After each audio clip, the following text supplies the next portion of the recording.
তো আজকে একটি সিগন্যাল আমি আপনাদের সাথে শেয়ার করেছিলাম, যে সিগন্যালটি শুধুমাত্র ভিআইপি চ্যানেল দিয়েছিলাম। যারা ভিআইপি চ্যানেলে যারা জয়েন আছেন, যারা ট্রেডিং করছেন, তারা হয়তো এই সিগন্যালটি দেখেছেন। আমি এই সিগন্যালটি কীভাবে দিয়েছি সেটি এখন আপনাদের সাথে শেয়ার করব, এবং পাবলিক চ্যানেলে যারা আছেন তাদের সাথে আমি এই সিগন্যালটি শেয়ার করব। এই সিগন্যালটি কীভাবে আসছে বা কোন পজিশনে আপনার এন্ট্রিটা দিলে আপনাদের প্রফিটটা হবে, ঠিক সেমভাবে আপনারা অ্যানালাইসিস করে একটি সিগন্যাল ক্রিয়েট করে আপনারা ট্রেডিং করে প্রফিট করতে পারবেন। তো এখানে দেখুন, যেখানে আছে যে 25.5 এবং 25.1, তো এই 25.5 এবং 25.1-এ বাই এন্ট্রি পয়েন্টটি ছিল, এবং 8-এ টিপি ছিল, 9-এ ছিল, 12-তে ছিল, এবং যারা আরও একটু হোল্ড করতে চান তাদের জন্য টিপি ওপেন ছিল, এবং এসএলটি ছিল 24.89 এসএল ছিল। আর আমি সবাইকে বলেছি যে স্মল লট ইউজ করার জন্য।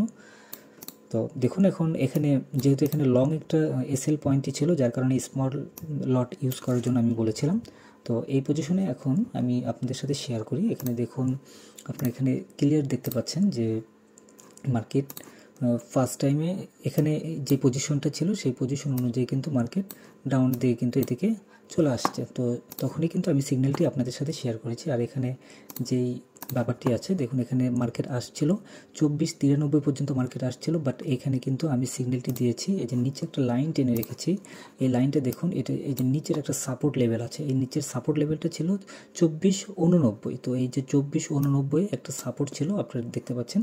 তো এই সাপোর্টের জায়গায় আমি কিন্তু সিগন্যালটি আমি দিয়েছি, মানে এসএলটি আমি বসিয়েছি, এবং নিচে দেখুন একটা এই যে মুভিং অ্যাভারেজ অনুযায়ী এখানে দেখুন মার্কেট আপ ট্রেন্ড কিন্তু ধরেছে, যার কারণে এখানে এই মুভিং অ্যাভারেজ অনুযায়ী স্ট্রংলি মার্কেট আপের দিকে যাচ্ছে। তো এখানে দেখুন একটা অলরেডি একটা সিগন্যাল কিন্তু এখানে পেয়েছিলাম, যে আপের যে একটা সিগন্যাল, সেই সিগন্যাল অনুযায়ী কিন্তু মার্কেট উপরের দিকে যাচ্ছে।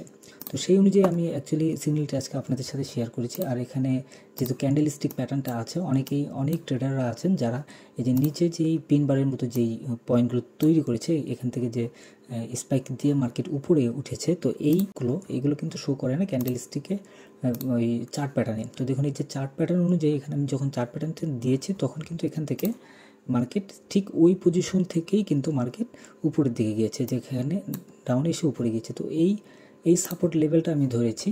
আর একটা জিনিস খেয়াল করবেন, সেটা হচ্ছে সাপোর্ট লেভেল কিন্তু আরেকটা আছে এখানে, কিন্তু এই সাপোর্ট লেভেলটা আমি ধরিনি, কারণ মার্কেট ওইটারও নিচে মার্কেট চলে আসছে। এটা যখন আমি ক্যান্ডেল স্টিক দেবো, তখন কিন্তু এখানে দেখতে পারবেন যে ওইটার নিচে কিন্তু মার্কেট চলে আসছে। তার মানে আপনার স্টপ লসটা হিট করার চান্সটা থাকে। এটা কেন হয় সেটা বলি।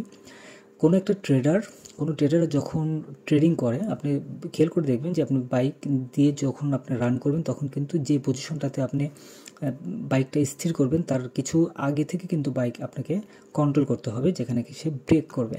তো এখানে যেহেতু আমরা কোনো ট্রেডারকে চিনি না, জানি না, তারা সবাই মিলে ট্রেডিং করে, এবং ট্রেডিংয়ের ক্ষেত্রে যেটা হয় যে মার্কেটের একটা ফোর্স, সেই ফোর্স অনুযায়ী মার্কেট ডাউনে আসে। ওই ফোর্সের কারণে মার্কেট এই প্রথম যে সাপোর্ট লেভেল বা রেজিস্ট্যান্স লেভেল যেটা থাকে, ওই লেভেলগুলো কিন্তু মার্কেট পার করে চলে আসে। তো যার কারণে এই প্রথম যেই সাপোর্ট বা প্রথম যেই রেজিস্ট্যান্স যে লেভেলটি আছে, সেটার নিচে স্টপ লসটা ব্যবহার করা উচিত আমি মনে করি, এবং এই অনুযায়ী আমি আপনাদের সাথে শেয়ার করেছিলাম যে আজকের যে বাই এন্ট্রি পয়েন্টটা হবে সেটি। তো আমাদের বাই এন্ট্রি পয়েন্টটি ছিল যেটা এই 25.1-এ ছিল বাই এন্ট্রি, এবং সেই বাই এন্ট্রি থেকে কিন্তু মার্কেট আপে গিয়েছে। দেখুন, খেয়াল করে দেখুন, এই পজিশন থেকে কিন্তু মার্কেট আপে গিয়েছে, এবং যতগুলো টিপি ছিল সবগুলো টিপি কিন্তু হিট করেছে। তো এখানে এই হচ্ছে মূলত ব্যাপার। এই যে এই মুভিং অ্যাভারেজ 200 আমি ব্যবহার করলাম। দেখুন এই 200 অনুযায়ী কিন্তু এখানে একদম ক্লিয়ার বোঝা যাচ্ছে যে মার্কেট কোন পজিশন থেকে মার্কেট ব্যাক করেছে। এটা একটু কালারটা আমি একটু চেঞ্জ করে দিই, তাহলে আরও ভালো বুঝতে পারবেন। তো এই যে দেখুন, এখানে এই 200 মুভিং অ্যাভারেজ অনুযায়ী কিন্তু মার্কেট এখনও স্ট্রং লেভেল কিন্তু এখানে আছে, সেই অনুযায়ী কিন্তু মার্কেট যাচ্ছে।